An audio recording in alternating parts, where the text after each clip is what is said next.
Vegetable திணை sandwich எப்படி செய்கிறதுன்னு பார்க்கலாம். அதுக்கு ஸ்டவ்வில் ஒரு கடாய் வச்சுருக்கேன். 2 டேபிள் ஸ்பூன் எண்ணெய், 1/4 டீஸ்பூன் ஜீரகம், 2 பெரிய வெங்காயம், 1 கப்பு கேரட்டு, 1 கப்பு முளைக்கட்டிய பாசிப்பயிறு, 1 கப்பு முட்டைக்கோசு, 1 கப்பு ப்ரொக்கோலி, 1 கப்பு காலிஃப்ளவரு, வேக வச்சு சாதமாக எடுத்த திணை 1 கப்பு எல்லாம் சேர்த்து நல்லா வதக்கிக்கிட்டு சில்லி ஃப்ளேக்ஸ் 1 டேபிள் ஸ்பூன் சேர்த்துக்கலாம்.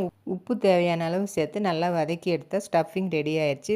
மிக்ஸி ஜாரில் 1 கைப்பிடி புதினா, 1 கைப்பிடி மல்லி இலை, 1 துண்டு இஞ்சி, 2 பச்சை மிளகா, 1/4 டீஸ்பூன் ஜீரகம், அரை மூடி எலுமிச்சம்பழம், 1/4 டீஸ்பூன் மிளகாய்த்தூள், தயிர் 2 டேபிள் ஸ்பூன் சேர்த்து அரைச்சி க்ரீன் சட்னி ரெடி பண்ணிக்கலாம். 3 டேபிள் ஸ்பூன் எண்ணெய் வறுத்து எடுத்து வச்சுக்கலாம்.